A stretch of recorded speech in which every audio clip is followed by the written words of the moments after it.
Well, we're inching closer to the end of the year, and it is now essential to review your financial checklist, especially if you're required to take minimum distributions from retirement accounts.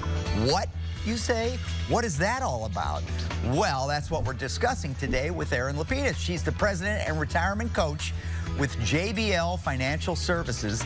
And first, let's talk about these required minimum distributions. We talked with Jill earlier. I'm sure you heard that. Yes. And she kind of led into that a little bit. But what is a required minimum distribution? It sounds kind of scary.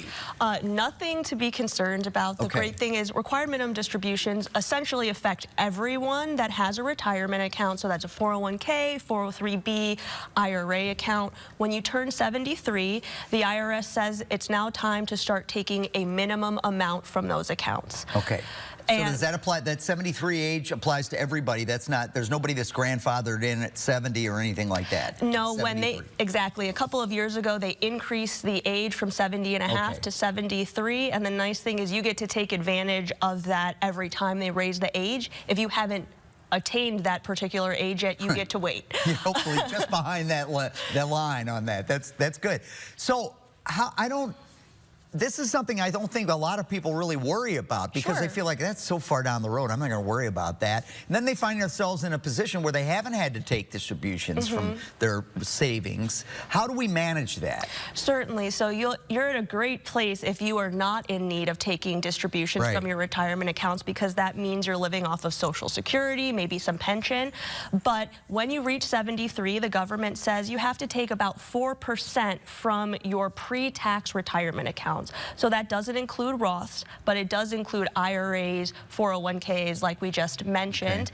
And so, for example, if you've been a great saver and you've saved about $500,000 maybe in your retirement accounts, that means you need to take a $20,000 distribution at any point the year that you turn 73. So it can be January 2nd or it can be December 31st, but it just has to be out of that account by the end of the year so the government gets their tax money. You don't have to take it all at once, do you? Certainly not. You can take it over a monthly basis, and what we find is most clients in retirement, at least that we work with, are already taking about 4% from their retirement accounts in conjunction with Social Security to make their income work. I wanted to ask you about that because it just seemed unusual that that happens to be 4%, because I've heard in the past about the 4% drawdown on your savings that theoretically, if we're making 6% and we're drawing down 4%, our money should last forever through retirement.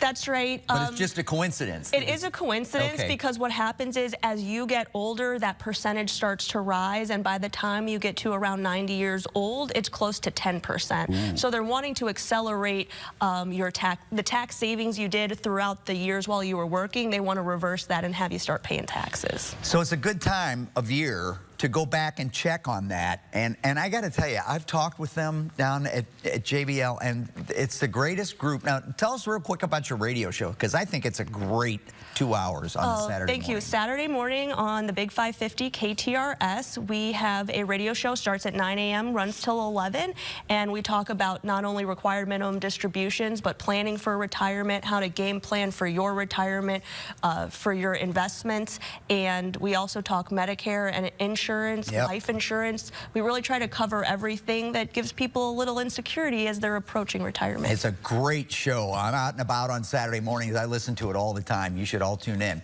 Great tips. Thank you, Erin. We appreciate JBL Financial Services. Give them a call today, 314-863-0008, or you can find them on the web at jblfinancial.com.